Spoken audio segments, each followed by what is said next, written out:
Dourados em Revista, mais um programa que busca mostrar à nossa população douradense pessoas que, através do seu trabalho, estão conseguindo fazer uma nova história em nossa cidade.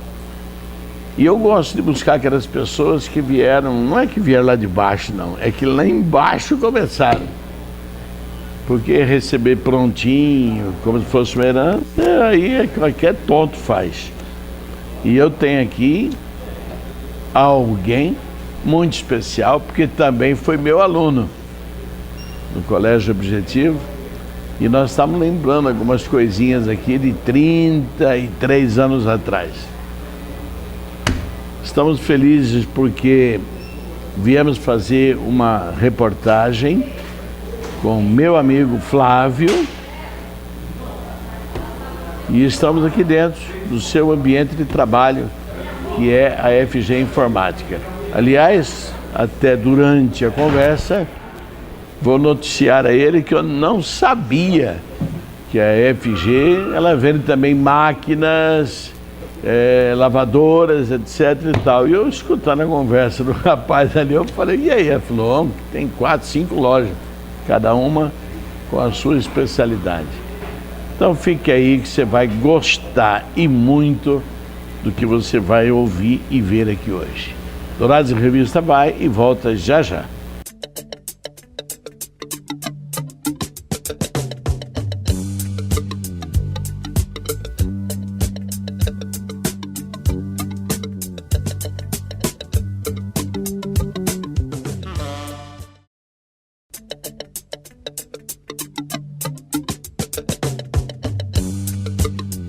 Dourados em Revista, voltando e agora sim, mostrando meu amigo Flávio, que foi também aluno nosso nos bons tempos do Colégio Objetivo. Flávio, muito boa tarde, fico muito feliz de estar sendo recebido por você aqui em sua loja, para nós contarmos como foi que tudo aconteceu, coisas que eu tenho certeza que nem você imaginava que podia chegar onde chegou, certo? Boa tarde, Benê. Boa tarde a todos os ouvintes, ou boa noite, a hora que você estiver ouvindo. Porque aqui sai de manhã, meio-dia e à noite. Exatamente. Bom dia, boa tarde ou boa noite, depende da hora que você estiver ouvindo. É um prazer enorme falar com você. Você sabe da admiração que eu tenho por você, dos tempos, como se diz na piada, o tempo que casar com o professor era golpe do baú, né? A gente faz tempo, no caso, a gente se conhece, como você disse, há mais de 33 anos a gente se conhece. Eu tive o prazer de estudar na sua instituição de ensino, no Colégio Objetivo, para quem não lembra. Era referência em todo o estado do Mato Grosso do Sul e no Brasil. Era uma instituição que aprovava mesmo nos principais vestibulares do Brasil. Deixa eu fazer uma perguntinha interrompendo você. Com certeza. O que eu falava na sala de aula para quem queria passar no vestibular de uma universidade federal? O Benê chegava na sala de aula, ele abria a porta e era marcante, ele olhava para todos os alunos e falava com essa voz inerente dele, assim, que eu vou tentar imitar, e falava, gatinhos... E aquilo já começava a aula, a gente já se soltava naquilo, era uma deixa, né, para a gente se soltar e dar um relax numa aula de cursinho tão desejado. A gente ficava naquele sufoco, naquele desespero para passar numa universidade federal, e o Benê chegava e dava, eu tenho para vocês a solução se você quer passar numa universidade federal. A gente falava, puxa, lá vem a solução e vai ser fácil no caso. Qual que é a solução, Benê? Ele olhava para nós e falava, mate um japonês por dia. Essa era a solução para passar na Universidade Federal e sobrar uma vaga matando um japonês por dia. Mas você sabe que essa lei aí que existia no Brasil inteiro, ela morreu em Dourados, né? Porque a grande maioria dos nossos alunos não eram japoneses. E entrava no vestibular aí dando sopa para todo lado, inclusive em São Paulo, né? Nós tivemos um aluno aprovado na USP, em tudo quanto é canto lá. Era referência, era muito procurada a escola, era enorme, muita gente, muito movimentado, com professores que gostavam de fazer o que faziam. Essa é a diferença da referência do Colégio Objetivo. Eu via no Heraldo, no Zé Marques Luiz e em várias outras pessoas. Professor Paulo Sérgio, que lecionava a aula de português e outras matérias inerentes. Era um show. Eles faziam o que gostavam. Eles chegavam na sala. Eu lembro que o Heraldo entrava em sala de aula cantando fórmulas sempre. Eu lembro até hoje, já faz 33 anos, ele entrava na sala cantando delta E sobre delta T, né, que é espaço em relação só o tempo para quem fez física, na verdade, para calcular a velocidade. No caso, na aula seguinte ele entrava cantando uma fórmula, ele cantava tanto aquela fórmula que você decorava. O Benê pode não lembrar, mas ele tinha a fórmula do catutu ameturrá. Você lembra disso ainda não? Claro que lembra. Era pra gente decorar, através dessa fórmulazinha básica, que eu tanto decorei que faz 33 anos, não esqueci ainda, os principais faraós do Egito.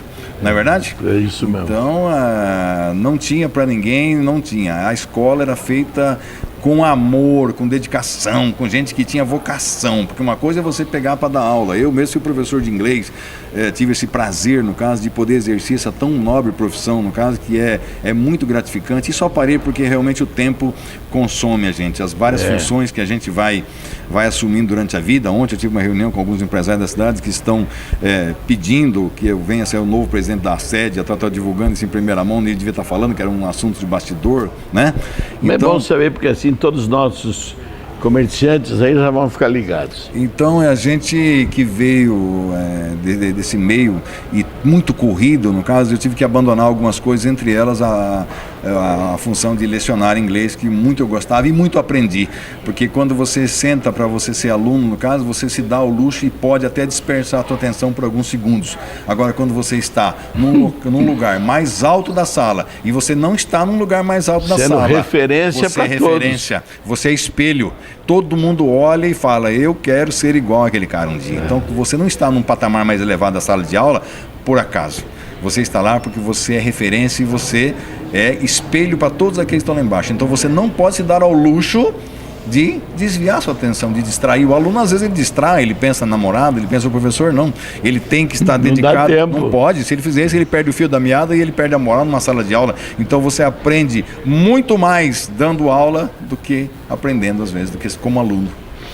Flávio, hoje em dia a gente vê aí nas diversas escolas particulares que nós temos em Dourados, pessoal colocando lá aprovações em medicina, 10, 12, aí tem um na federal e o resto tudo particular. Olha que interessante, duas coisas me chamam a atenção. Primeiro, que o preço que esse pessoal cobra hoje é uma exorbitância perto daquilo que a gente cobrava na época. Segundo, um aluno naquela época jamais pagaria uma escola particular para entrar numa faculdade particular, que hoje, uma de medicina, uma barrelinha está em torno de 10 a 11 mil reais por mês. Então, qual a graça de ficar se preparando? São coisas estranhas, hein? O tempo vai mexendo e mudando muita coisa. Mudaram as referências, né? Perdeu-se as referências. A minha filha mesmo, eu tenho muito orgulho de dizer, ela fez alguns cursinhos preparatórios. E eu vou te confessar que a gente sente saudade do colégio objetivo quando chega nessa fase que você tem que mandar. Minha filha morou no Canadá há um tempo, após conclusão do 2º grau, retornando ao Brasil novamente, ela foi fazer cursinho no COC de Ribeirão Preto, que você sempre quer o melhor para os seus filhos, na verdade. Mas se tivesse uma boa nosso escola. Objetivo daquele tempo, jamais ela teria saído daqui. A gente está falando aqui de saudosismo. Verdade. Relembrando o passado. Até porque que foi não é bom. Propaganda, porque nós não vamos reabrir. Mais, entendeu? Você já passou, você está em outra fase. No caso, tudo na vida são fases, e a sua fase você pegou e fez com muito amor e muito bem feito, que eu... 41 anos, viu, Eu fui testemunha. Eu estive lá, eu não ouvi falar. Eu fui lá, eu estive lá por 2 anos, eu fui, né?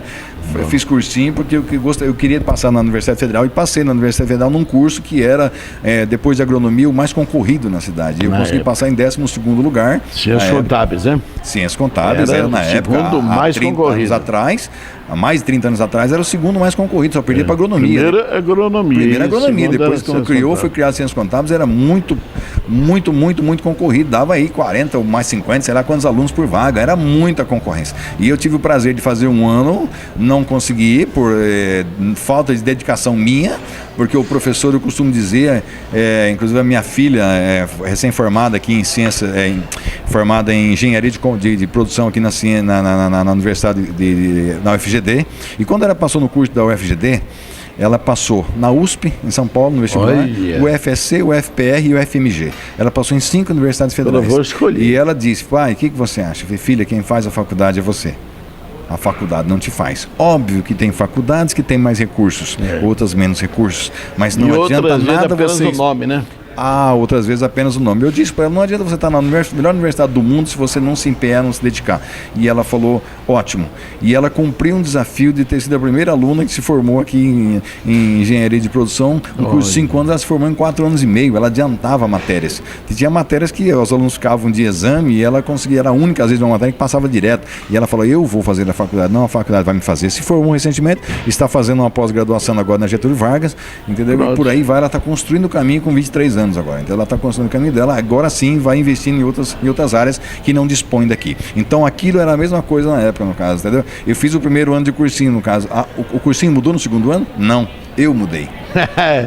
É verdade, você que mudou. O cursinho mudou no segundo ano, quando eu fiz e consegui passar com uma colocação excelente, 40 aprovados, eu passei em 12º. O cursinho mudou no segundo ano, nem uma vírgula. Quem mudou fui eu.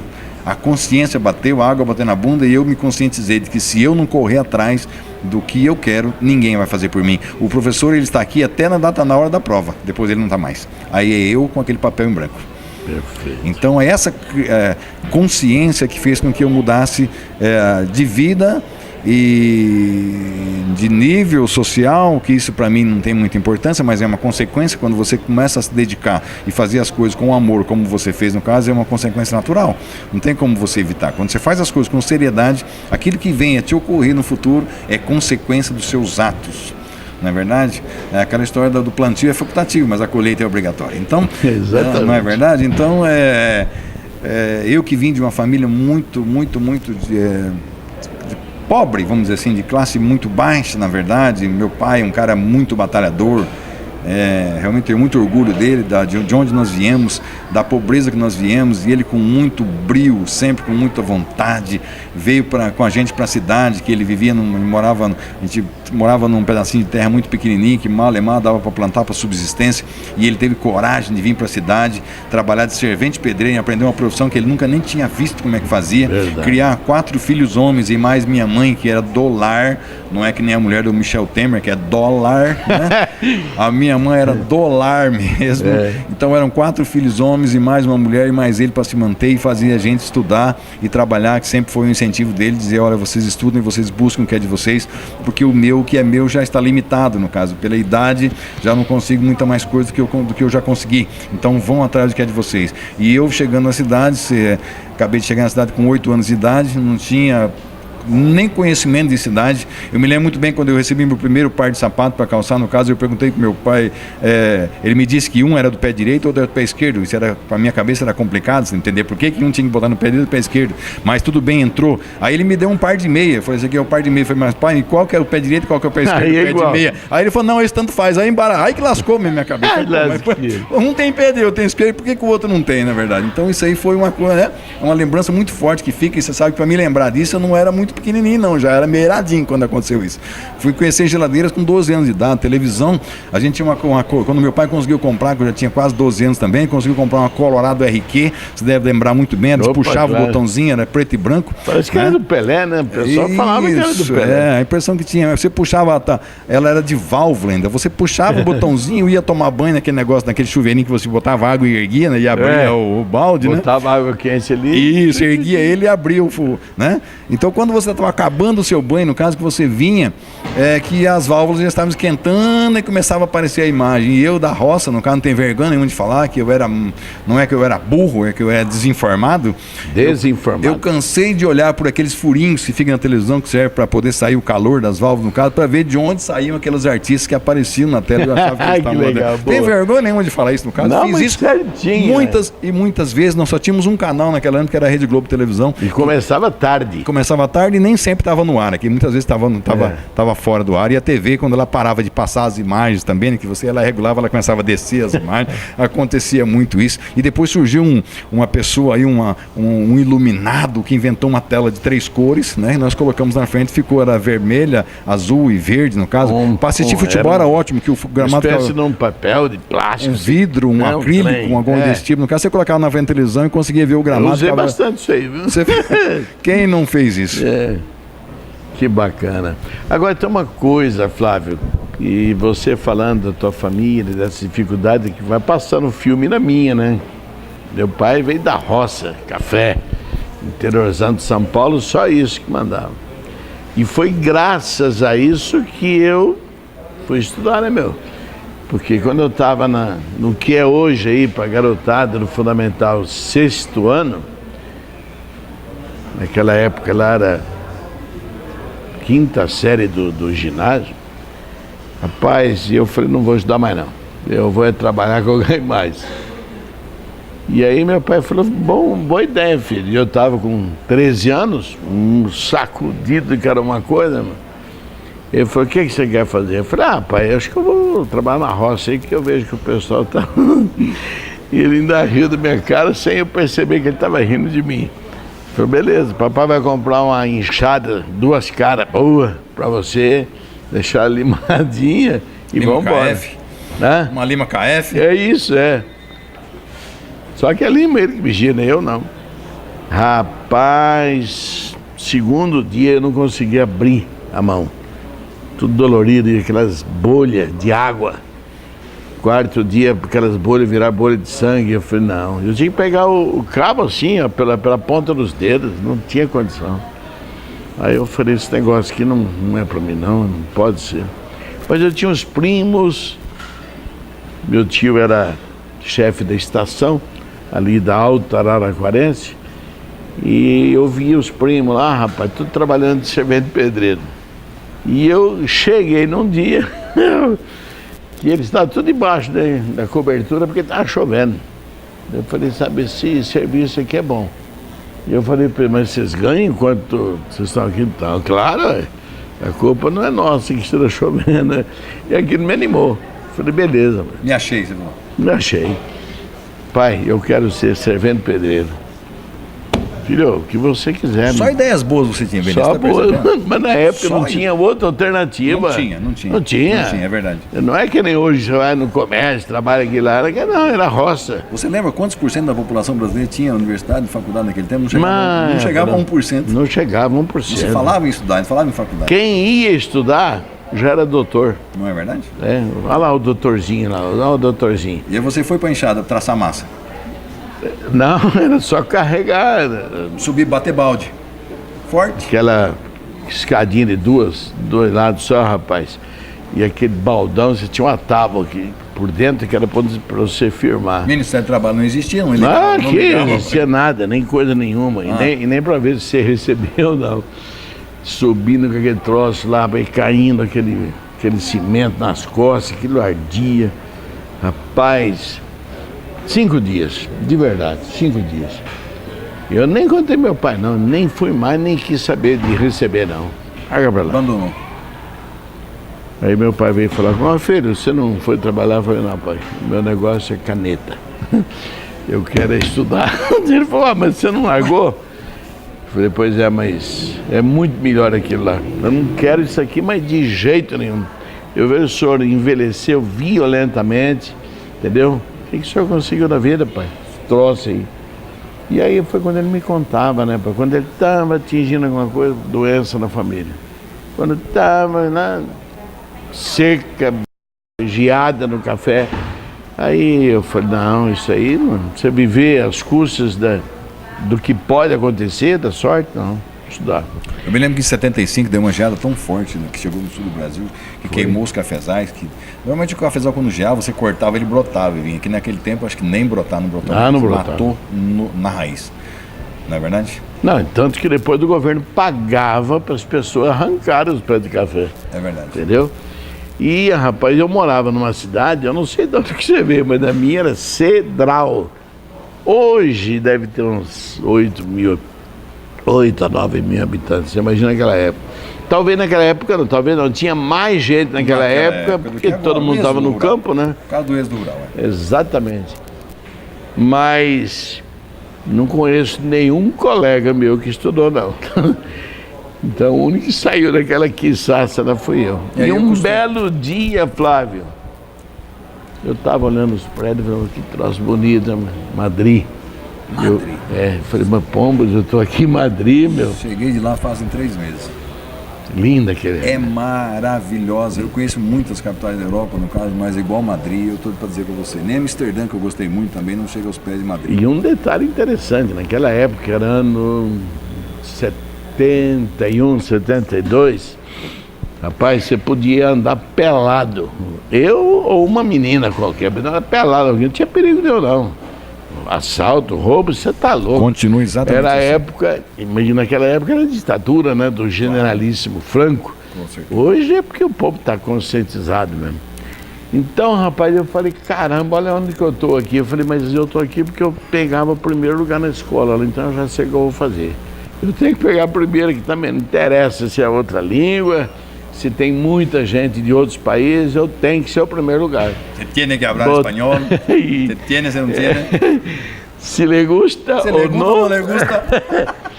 eu sei que foi muito bom. Graças a Deus, foram 4 anos maravilhosos, mas maravilhosos mesmo. Então, uns amigos meus, um até desembargador no Rio de Janeiro. Tudo aquela época de estudantes, entendeu? E a gente conversa, fala, como que a gente podia imaginar? Porque ele também era de Palestina, para o interiorzão de São Paulo. Sim, todo mundo, né? sim, Todos nós sim. eram. Meu pai de Então, Araçatu, minha mãe de Nova Granada. e outra, eu não tinha dinheiro para pagar a escola. Como é que eu ia ser um aluno igual aos outros? Não podia, tinha que ser o melhor, para poder justificar, né, o pouco que minha mãe dava. Porque meu pai falou, olha, você vai lá, mas eu não vou dar um centavo. Você tem que ficar comigo. Eu sei muito bem o que é isso, Benê. Quando eu cheguei em Dourados, eu fui estudar na escola estadual Joaquim Murtinho. Eu não me lembro se eu tinha um sapatinho ou um chinelo, acho que era um chinelinho bem velhinho que eu tinha para ir para a escola, no caso a pé, subia ali no Joaquim Murtinho, isso em 73, há 44 anos atrás. A pobreza era tanto que nas minhas horas, eu não entendi naquele tempo quem foi o miserável que inventou o tal do recreio. O que a gente chama de intervalo hoje, No né? intervalo, as pessoas recreio. iam lá, eu lembro que tinha um senhor bem velhinho, com um carrinho, grande um carrinho dele, que tinha pipoca colorida, pipoca doce, aqueles ping-pong, pirulito zorro, aqueles suspiro, eu vou fechar o olho e vejo tudo aquilo na minha frente ainda hoje, no caso, entendeu? Aqueles doces de 2 cores, vermelho e amarelo, lembra Isso, disso, com é açúcar delicioso por fora, aquilo. você lembra daquilo? Delicioso. E eu, A gente todos chamava de os doce dias, árabe, você né? sabe qual que era? Docírio. Docírio, exatamente. O meu recreio era ficar nas proximidades daquele carrinho, para quando ele abria aquelas janelas, no caso, para atender algum aluno, eu pegava o cheiro que vinha ali dentro. Oh, Me embriagava aquele cheiro de coisa gostosa, de pipoca doce misturado com outros doces. E no caminho de volta para a sala, geralmente eu achava um papel ou outro de ping-pong que alguém descascou e jogou fora, né? Porque hoje a cultura era menor. E eu ficava cheirando a aula todo aquele papel de ping-pong, alimentando as lombrigas, no caso, só com o cheiro daquilo lá. Pra você ter uma ideia do que é, para explicar o que era uma falta de dinheiro naquele tempo. E a gente sonhava com alguma coisa maior do que aquilo, porque a gente existia alguma coisa maior do que aquilo, tudo que a gente vivia. A gente vivia numa realidade que não era... E não invejava ninguém, hein? Não invejava ninguém. Não. A gente queria. almejava. A gente não queria. invejava, a gente almejava, mas com uma inocência pura, que até porque a nossa Exatamente. origem, de quem vem da roça, você não sabe que é inveja. Porque quem mora na roça, principalmente na pobreza que a gente vivia, no caso, quando matava um porquinho, dividia entre todos. Quando todos matavam um porquinho, dividia entre todos. Inclusive os vizinhos. Todos se ajudavam, a gente não sabia o que era inveja. Eu vim conhecer inveja, o que era inveja na cidade. De onde nós viemos, da nossa origem, não se sabia o que era inveja, não se tinha isso. Até porque ninguém tinha nada mais que ninguém, as roupas eram feitas de chita, comprava uma fazenda na Pernambucana, na verdade. Saco de farinha. Saco de farinha. Nossa Isso. roupa era de saco. Alvejava Isso para mudar a cor. Então ninguém tinha inveja de ninguém, até porque ninguém tinha nada. Então como que alguém... Eu vim saber o que era inveja na cidade. Você vai gostar de ouvir, porque eu vou começar o segundo bloco comentando algo que você me fez lembrar. Bom, que você me fez lembrar. Isso está na mente esse tempo todo, né? Mas quando você falou, eu falei, eu aí, ó. Nós vamos e voltamos já. Tudo que você está ouvindo do Flávio tem muito mais coisa para a gente saber. E aí fica aquela pergunta, né? Mas como é que um menino desse, que ficava olhando lá o carrinho de doce, pode chegar onde chegou? Só tem uma resposta, viu? Trabalho, trabalho, trabalho. No meio do trabalho, estudo, estudo, estudo. Na minha época não tinha droga, se tivesse também, Deus me livre naquela época. Hoje em dia você faz qualquer troço. Mas naquela época só tinha uma coisa para ganhar dinheiro, era trabalho mesmo, né? Outra coisa não tinha. Dourados em Revista vai e volta já já.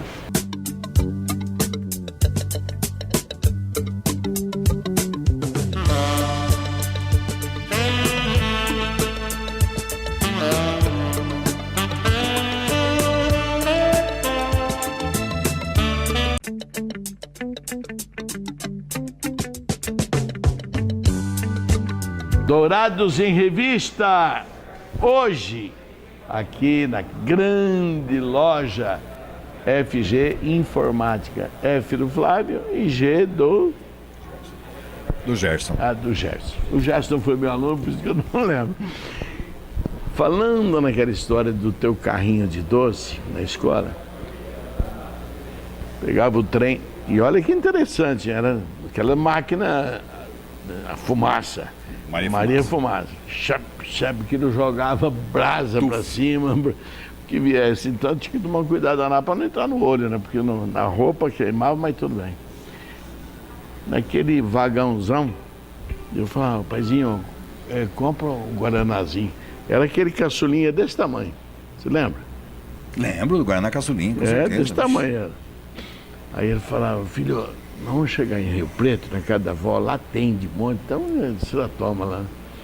Eu concordava, mas eu falava, pensava comigo, eu quero é esse, eu não quero aquele da avó. Bom, quando ninguém tomava, tudo bem. E quando um garoto ali da frente ou de trás de mim, eu estava de... Eita peste, rapaz, que vontade de ir lá e tomar a garrafa do cara. Pois é, e é justamente uma bebida que hoje não me atrai em nada, o tal desse guaranazinho. Mas, saindo da estação, você conhece em Rio Preto, tem o pátio e depois a escadaria. Hoje ele não enorme. diz mais nada, Benê, porque você já se fartou dele. Assim como você já se fartou do conhecimento. Viu? Você descendo ali, tem aquele enorme pátio, aí uma escadaria, né? Porque aquela praça da catedral e tudo é bem mais elevado. Íngreme. E do lado dessa escadaria, rapaz, tinha lá uma banca de maçã, aquelas maçãs argentinas desse tamanho. Manzanas argentinas. Com aquele papel azul. Quem não lembra? Bom, eu pensava comigo, isso eu tinha o quê? 7 anos? 6, 7. Falei, você já não comprou Guaranazinho, vou comprar uma maçãzona dessa, você não vai. Então eu ia lá no lixo, pegava um papelzinho azul daquele e ficava, rapaz do céu. Que cheiro bom, né? Que cheiro gostoso que tinha que entrar, não sei nem porquê. Então a gente olha para trás e fala, caramba, quanta carestia,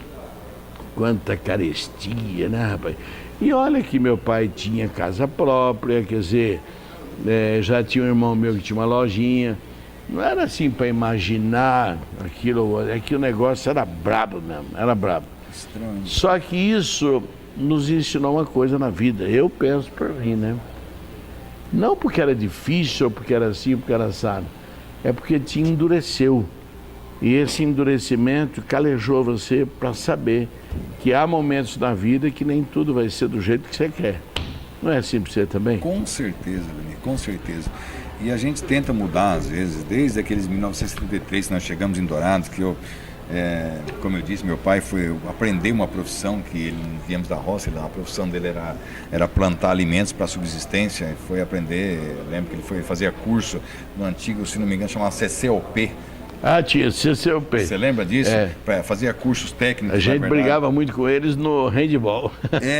Então eles faziam um curso de servente pedreiro. Meu pai trabalhava o dia todo como um condenado. Naquela mesma enxada que ele lascava teus dedos, deixava em carne viva, também a dele deixava. A dele menos, porque já vinha da roça, já estava calejado de puxar ela na roça, puxar numa obra para traçar uma massa, que naquele tempo não tinha betoneira, não tinha essas concreteiras, não tinha nada, era tudo na unha, na verdade. Então ele trabalhava o dia todo cansado, ontem ele pegava uma bicicleta velha e vinha lá debaixo do Água Boa, a gente morava aqui no CCOP, que para quem não sabe é aqui perto da igreja luterana, ali no fundo da igreja onde luterana. Está o IEGRAM hoje, onde está o IEGRAM, hoje era o CCOP, na verdade aprendeu uma profissão de servente de pedreiro, como se precisasse muita teoria, muita escolaridade para ser servente de pedreiro, mas ele tinha esse empenho você vê que de aprender, a interessante. vontade de aprender alguma coisa, então ele vinha ali... Para quem já trabalhava bastante, eu vou lá, eu quero aprender isso aí. Não tinha preguiça.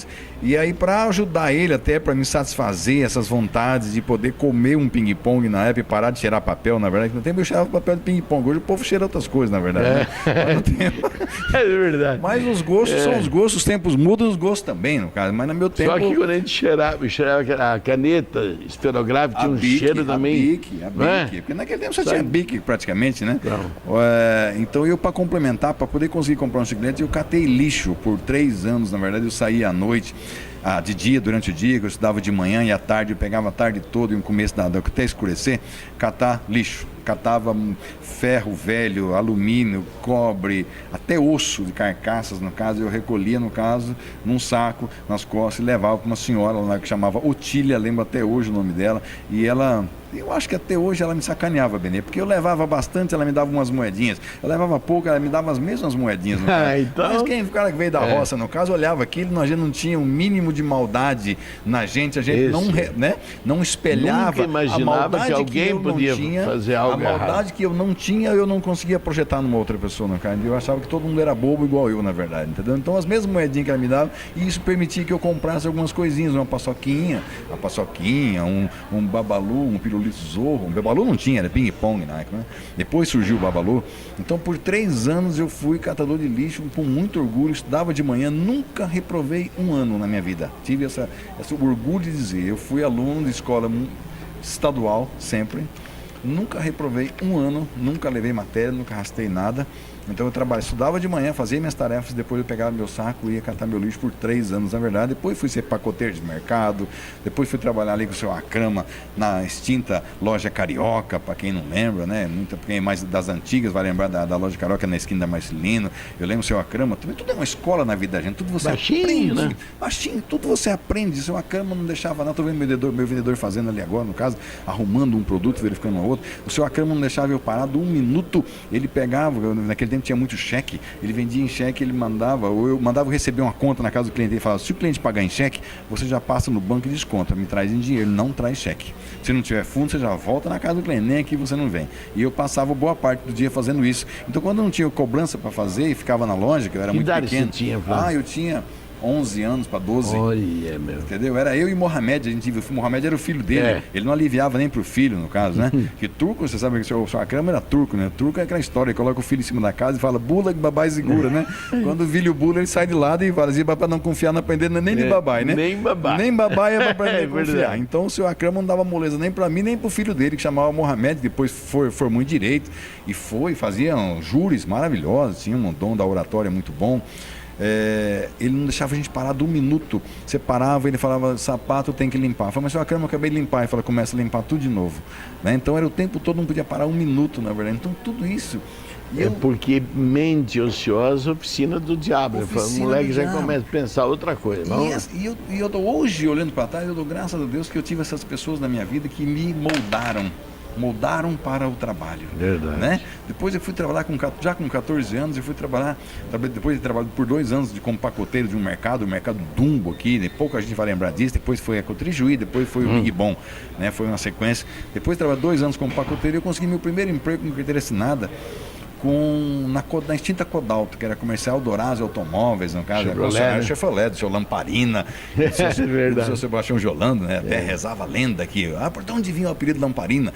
Quando ele chegou ele chegou montado numa mulinha, no caso, e quem viu pela primeira vez, falou, quem vem lá, parece o Lampião. Eu falei, Lampião que nada, tá mais para Lamparina, né? E ficou esse apelido do finado Lamparina, finado Sebastião Jolando, que também foram uma escola para mim, trabalhar. Já os mal intencionados falavam que quando eles iam pegar carro no Paraguai ou vender para lá, ele ia na frente com a lamparina para o motorista. Também tem essa história, as lendas do passado, né, que a gente nunca soube, nunca vai saber qual é a verdade. Também pouco interessa. Pouco interessa. Tem coisas, na verdade, que eu acho que às vezes fica melhor como lenda, no caso, ensina mais como lenda do que você apurar a realidade. Então eu aprendi muito com eles lá, fiquei por 7 anos e depois fui trabalhar por 3 anos. Já aprendi lá com o doutor finado Elcio Rigon, que faleceu agora recentemente de câncer, no caso, me ensinou a programar um computador. Tive meu primeiro contato com um computador na minha vida, inclusive o primeiro computador que eu tive contato na minha vida em 1981 está aqui na minha sala. Eu tive o capricho de resgatá-lo na Codalto antes dela fechar. Eu resgatei ele, estava jogado num depósito e tenho com o maior carinho cuidando da minha sala. Foi o primeiro computador que há 36 anos eu tive contato com ele na minha vida. E como foi aquela experiência de encontrar uma máquina daquela pela frente? Era uma loucura, até porque era uma máquina... Eu estava saindo da máquina de escrever, eu era exímio datilógrafo, eu batia tudo na máquina de escrever. Com 10 dedos. Com os 10 dedos. Quem nunca fez o curso? O professor, não lembro como é que chamava, o professor Tinarraia Bonfá, que lá embaixo ele tinha uma escola de datilografia. Depois ele acabou formando direito e acho que é vivo até hoje, advoga em Fátima do Sul. sair da máquina de escrever, datilografava duplicata, para essa duplicata sair preenchida pelo computador, nossa, aquilo foi uma coisa assim que eu me senti até meio desprestigiado já naquele tempo. Hoje eu costumo dizer para as pessoas que eles não estão perdendo emprego para outras pessoas, estão perdendo emprego para a tecnologia, o grau de tecnologia está aumentando demais, tanto no campo, né? Essa semana o meu agrônomo mostrou para mim que eu também planto lavoura, também sou agricultor, né? A volta às origens, na verdade, né? Então até eu sou lavoura, meu agrônomo me mostrando... com outro, né? Com outro foco, com outra visão do negócio, me mostrando, estiveram nas feiras nos Estados Unidos, os equipamentos que são dirigidos, já são sem ninguém, sem piloto, tudo por GPS, programa a roça, o trator fica plantando o dia todo sozinho, na verdade, não precisa de ninguém operando, só fazendo a reposição do semente e adubo, na verdade, o restante está tudo, né? É tudo automático, a colhedeira também, a colhedeira hoje ela colhe, né? Via com GPS e mede aonde ela está passando, quanto ela está colhendo naquele lugar. Então depois tira aqueles dados e joga na plantadeira, ela sabe onde colheu menos requer mais adubo, então está passando para aquele lugar onde colheu menos, ela vai jogar mais adubo no campo, mas isso já é uma outra história para a história de agronomia. Mas o importante é relembrar toda essa história aí que eu fiz, essa trajetória até chegar no Colégio Objetivo. Aí depois eu conheci o Colégio Objetivo, aí fomos para a faculdade e as coisas foram só melhorando. Então aí depois eu saí da Codalto em 87, 86, fui trabalhar no meu segundo emprego em carteira assinada, que foram 2 apenas até hoje, que foi na Matra, que existe até hoje. Então eu aprendi a programar computadores lá na Codalto, fui para a Matra já como programador com um salário bem melhor, trabalhei por 3 anos e daí nós resolvemos alçar voo, no caso, né? Falei, não, agora a gente já sabe um pouquinho, já temos um pouco de bagagem. Uma vez eu fiz um curso pela Codalto com um médico, ele dava palestras para todas as concessionárias do Brasil, da General Motors do Brasil, e eu lembro muito bem que ele dizia, tem coisa que a gente não esquece, ele falava, olha, quem tem a teoria tem só 25%, quem tem a prática tem 75%, perfeito quem tem os dois. Então estudem e trabalhem. Você estudava, você dava aula, você era um cara que tinha o conhecimento e aplicava o conhecimento. Então isso eu sempre gravei. Falei, então eu tenho que fazer uma faculdade? Tenho, mas eu também tenho que pôr em prática aquilo que eu vou aprender lá, no caso. Que eu saí de lá com uma boa bagagem, mas na prática às vezes a teoria é outra, no caso, né? E Flávio, fomos, e alçamos voo. naquela época, você lembra de algum garoto que tinha mais ou menos a sua vida com as dificuldades total, que também chegou em outros planos? Sim, eu acho que quando isso vale para você que está estudando agora, que você está saindo aí agora da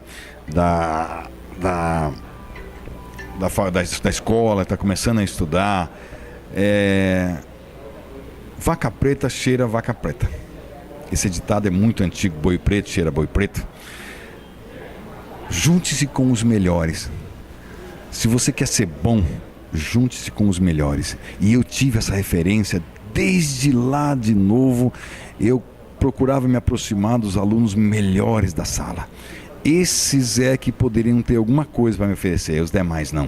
Então, eu desde a 4ª série, quando eu saí de Joaquim Murtim, fui estudar no Capilé, que inaugurou o Capilé em 1976, nós formamos uma turma de 5 alunos, que a gente era inseparável. Naquele tempo, às vezes no outro ano começava uma outra turma, separava a gente de sala, a gente ia na diretoria e fazia juntar novamente, que a professora Eulália era diretora na escola de Capilé naquele tempo, e fazia a gente estudar. Então nós estudamos junto da 4ª série do 1º grau até concluir o 2º grau, sempre todos na mesma sala, os 5 alunos, 5 amigos inseparáveis. Eles foram lá pro colégio também? Esses, não, alguns, 2 foram pro colégio, fizeram um cursinho lá, o Sebastião fez cursinho lá, e mais o José Xavier fez cursinho lá. Os outros 3 não. Os outros 3 eles foram direto para Lins, fizeram vestibular para engenharia, passaram no vestibular de engenharia, até queriam que eu fosse para aula na época, mas eu não tinha dinheiro nem para comer, que eu ia fazer uma faculdade particular na época, né? Então, esses estão bem. Hoje eu tenho um amigo que é engenheiro eletrônico do Brasil Telecom em Brasília, entendeu?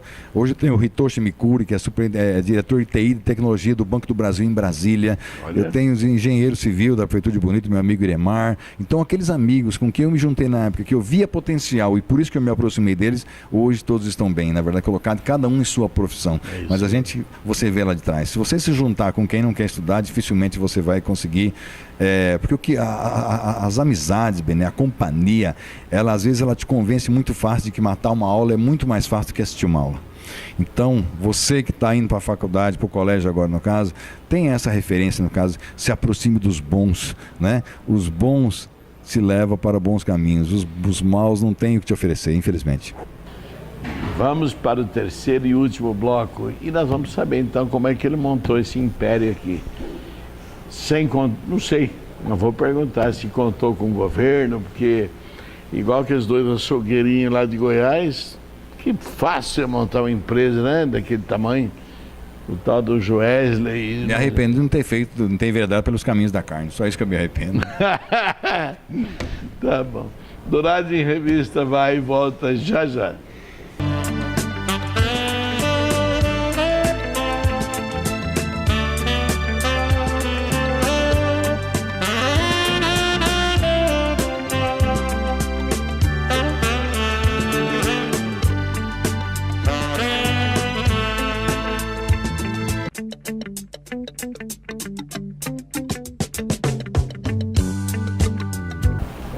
Dourados em Revista, eu tô rindo aqui porque eu escutei o Flávio agora falando, nós temos mais história do que o Walt Disney, e é verdade mesmo. Aliás, todo mundo que passa aqui fica olhando essa moça, que ela é realmente bonita, hein, meu diretor? Caça a bichinha aí, que aí nós vamos contar quem é. Pegou? Direitinho? Pois é, mais do que a moça, é a Revista do Farol. E aqui na frente, essa moça representando aqui a Pigalle. Está comemorando o seu segundo aniversário em Dourados. Bonito. E aqui para dentro a coisa é boa, hein? Vixe!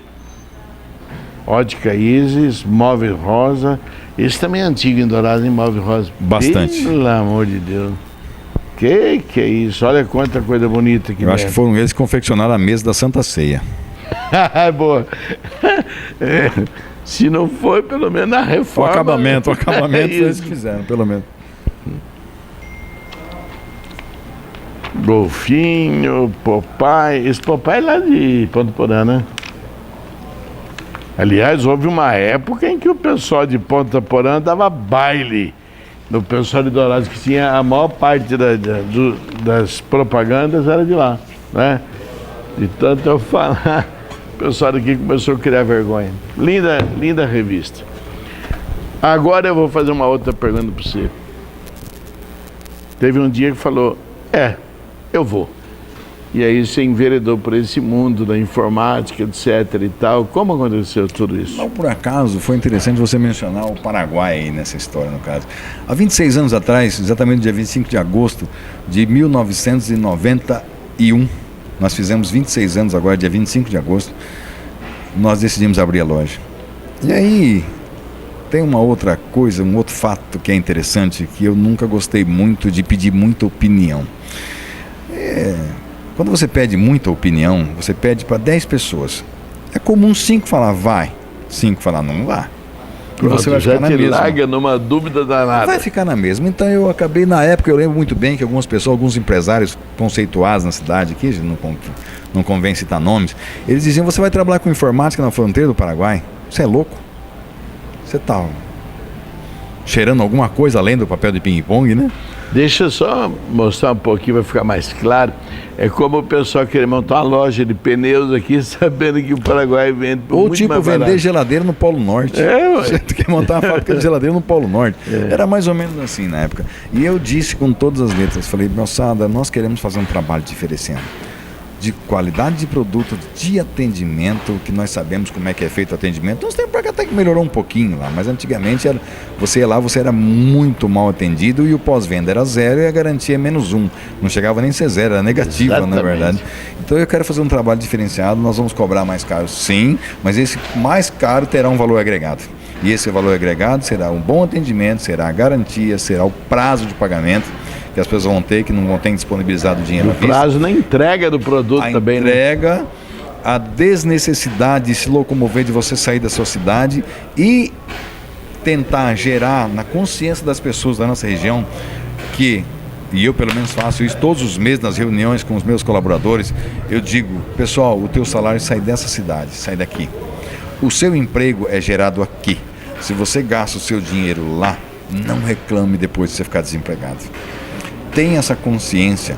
Pague um pouco mais caro às vezes, porque não é perfeitamente compreensível esse um pouco mais caro, que a nossa diferença de tributação é diferente do país vizinho, no caso do Paraguai, nós sabemos, basta ver pela infraestrutura de saúde, educação que nós temos e que eles não têm. Basta ver que a Prefeitura de Ponta Porã é nossa cliente na área da FG Copiadoras, e a gente vê lá nos hospitais que a gente trabalha lá com as copiadoras, a quantia de Paraguai que vem procurar assistência médica no Brasil, no caso que não tem no Paraguai, não por acaso. Então nós pagamos alguns impostos. É a oitava maravilha isso aqui? Não é a oitava maravilha. Mas nem a nona. Nem a nona. Muito menos a décima. Porém, é melhor que lá. Entendeu? E isso custa um pouco mais caro. Então a gente paga uma carga de impostos um pouco mais caro que lá. Então, paga-se, compre-se aqui, gere-se, gaste o dinheiro aqui, faça o dinheiro girar na praça, que o dinheiro não acaba, ele troca de mão, né? O Banco Central não fica fabricando nota todo dia, ele gira, ele circula, ele está na mão de um, na mão de outro, faça girar no comércio local. Exatamente isso que eu falava, né, Rubens? Vocês não aplicam aqui, como é que você vai querer que as pessoas conheçam? Sabe, tem que ir lá? Não é verdade? Não, é aqui mesmo, olha quanta gente mudou. A pessoa quer reclamar da sonegação, não, aqui no nosso país está muito ruim a sonegação, mas ele vai lá, ele gasta $500, né, fora da cota dele, ele esconde no carro dele, ele traz e chega aqui, ele volta a dizer que o nosso país está ruim, é um país corrupto. Faça a sua parte. Faz a sua parte. Exatamente. Entendeu o que é? A gente só consegue fazer um todo se cada um fizer a sua parte.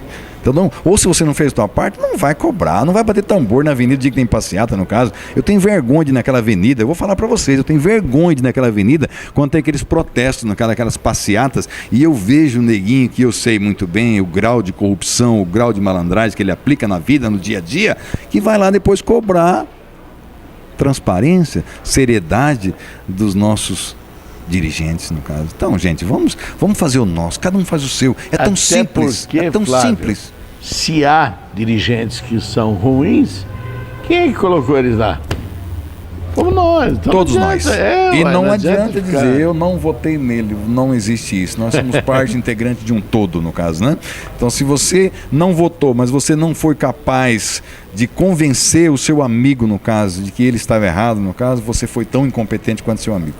Tá, viu? Falando nisso, como é que você vê como é que você vê hoje a política nacional com todos esses adversos que tem por aí?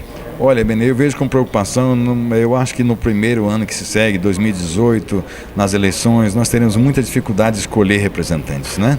Eu vejo essa dificuldade no âmbito federal, estadual. A gente não vê mais nomes fortes, bons nomes despontando na política, visto que a política está ligada à corrupção e à malandragem, e agora com esses casos aí de Lava Jato, muita gente boa sendo presa, vamos dizer assim, muita gente que pretendia entrar, que tinha um sonho, de repente não está querendo entrar, está com o pé atrás. Então eu vejo com preocupação essa relação de 2018, no caso, a falta de bons nomes novos, nomes de pessoas que fizeram sucesso na sua vida particular e privada e despender um tempo para compatibilizar ou para compartilhar essa experiência de sucesso com um país tão grande como o nosso. Isso aqui não é quase um país, é quase um continente. Nós somos do tamanho quase do continente africano, na verdade. Pois né? Então, isso maior do que a Europa. Nós somos maior do que a Europa. Então isso aqui não é um país, nós temos dimensões continentais. Então é muito grande. Então é muita gente envolvida na administração e precisa de muita gente boa, e eu não estou conseguindo ver para 2018 esse escopo todo de gente boa. Também não vejo nada, não. E isso não é bom. Escuta, e Dourados? Como é que você vê Dourados? Olha, Dourados é um caso à parte. A gente vive, graças a Deus, a gente quando diz que existe uma crise, e ela existe, ela não é fictícia, ela é real, né, no nosso país, por conta de tudo que aconteceu. Eu diria que a nossa região aqui, Dourados, sente um pouquinho menos do que quando você viaja para o interior de São Paulo. Eu costumo muito estar para aquelas regiões onde existem grandes indústrias, na verdade, que fecharam muitos postos de trabalho, aquelas cidades inteiras dependem de indústrias que fecharam muitos postos de trabalho. Eu acho que a dificuldade está muito maior do que aqui, onde nós não temos grandes indústrias. Então, nesse ponto, nesse momento, você vê que isso é bom, no caso onde a nossa diversificação é muito grande. Não vou dizer isso. Quando falou-se naquela época, foi 2008 por aí, aquele estrondar de problema no mundo todo. Até quando o Lula falou que Se ia ter marolas para o mundo, aqui seria marolinha. Tsunami. Se no mundo estava passando por tsunamis, aqui era no máximo uma marolinha. Uma marolinha. Mas por que a nossa região se salvou? Porque nós dependemos da agropecuária. Acabou. Então aqui não é. E não nada de mineração, não. Pode ser, o Estado tem ali em Corumbá. Não. O que está mantendo o Brasil é essa produção proveniente do agronegócio. É quem segura o PIB. Não somos nós que estamos falando, é dados, analise. Então. Quem segura o PIB nacional é o agronegócio. Quando o cara vai, porque do lado, falei, rapaz, aqui enquanto estiver produzindo, enquanto tiver gado no campo aí, ó. Não adianta, Benê. Cada vez mais as pessoas precisam comer. A população da China, quantos bilhões de pessoas, no caso, esse povo precisa comer. Muitos chineses estão vindo para o Brasil comprar fazendas, plantar aqui para produzir, para levar para lá, porque lá não tem muitas áreas anicúmenas. E na Europa, quem que você vai pegar para trabalhar no campo? É o que eu disse, no caso, do que tá matando aula. Para você que tá matando aula aí, o pessoal tá te esperando, no caso. Tem uma enxada, duas caras novinhas te esperando, na verdade. Isso. Então, eu acho que enquanto a gente tiver esse grau de... A nossa produtividade hoje, a gente produz muito pouco ainda em relação aos Estados Unidos. Do que a gente poderia. A gente tem áreas agriculturáveis muito grandes ainda para serem abertas e melhorar o nosso grau de tecnologia. Ano passado, os Estados Unidos produziu 330 milhões de toneladas de milho. Nós produzimos só 90 milhões de toneladas de milho. A China produziu 130 milhões. E lá com menor área do que aqui. Você entendeu, Mequê? Então, o nível de produtividade dele, de tecnologia, que eu dizia no começo, no segundo bloco, das máquinas autônomas, o nível de tecnologia deles está muito alto. Então nós temos muito a evoluir e o mundo precisa de cada vez mais do Brasil e de regiões como a nossa, no caso, que estão extremamente produtoras. E uma terra extraordinariamente fértil, né? Fantástica. O que você gostaria de deixar como mensagem para toda essa garotada que está nos vendo e também para os pais, né? Estudem. Molecada, o Colégio Objetivo não existe mais, mas nós temos escolas boas aí na cidade. Não sei se com a mesma paixão de antigamente. Eu consigo acompanhar através dos meus filhos. O meu neto agora está começando de novo na escola, né? Tive um netinho. A minha filha está no 3º ano de medicina na UFGD, que vai para o 4º, agora começa o 4º, agora dia 18, segunda-feira começa o 4º ano de medicina. E eu vejo que não tem mais aquela entrega dos docentes, porque até na época eram melhores, né? Como disse no início da entrevista, teve um tempo que casar com o professor era dar o golpe do baú, né? É verdade. Os professores eram muito bem remunerados, e tem aí também a questão não só da remuneração, mas a questão vocação. As pessoas certas nos lugares certos, nas horas certas, no caso. É aquela pessoa que faz o que gosta. Então, você, aluno, você, molecada, você que está começando agora, ou você que está se redescobrindo, você que já se aposentou e às vezes se aposentou fazendo o que não gostava de fazer, é comum, né? Funcionário público foi lá, bateu carimbo a vida inteira, que eu sempre disse, desde o tempo de colégio objetivo, eu sempre achei que o serviço público, me desculpe, você é funcionário público, minha esposa é funcionária pública, defensora pública, me desculpe você, funcionário público, mas eu acho que o serviço público é um assassino de talentos, né? Que passam nos concursos, porque são gênios, na verdade, e depois bota o paletó na cadeira e põe atrás de uma mesa, e ele vai bater carimbo a vida inteira, no caso, e ele está ali engavetando seus sonhos em troca de um salário estável, por conta de uma estabilidade. Então você, aluno, você que está começando agora, ou você que já se aposentou e às vezes aposentou fazendo o que não gostava, mas fazia, no caso, vai para cima, faz o que você gosta, porque quem faz o que gosta, aliás, não trabalha. É verdade, olha que bonito isso, hein? Quem faz o que gosta, não trabalha, ele se diverte. Flávio, eu fico assim muito feliz de saber que em nossa pouca convivência no colégio, você tem assim, esse amor pelo pessoal de lá, por aqueles que de alguma forma entregaram para você o que eles passaram, né? Suor para poder aprender. E demonstrar através do seu pai, uma vida tão difícil, como realmente o filho dele, traçando caminhos corretos, chegou onde chegou. Graças a Deus. Só posso dizer parabéns. Muito obrigado, Benê. Muito obrigado, e você é parte dessa história. Obrigado. Próximo programa também vocês vão vibrar. Nós vamos fazer o possível para poder ter um programa, no mínimo, igual a esse. Até lá.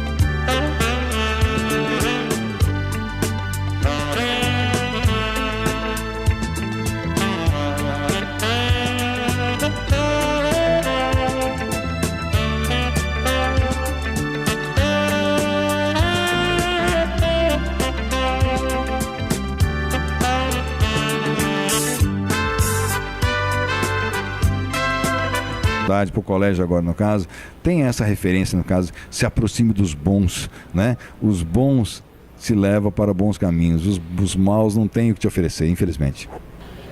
Vamos para o terceiro e último bloco e nós vamos saber então como é que ele montou esse império aqui. Não sei, não vou perguntar se contou com o governo, porque igual que os dois açougueirinhos lá de Goiás, que fácil é montar uma empresa, né, daquele tamanho.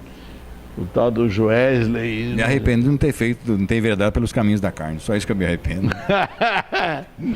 Tá bom. Dourado em Revista vai e volta já já.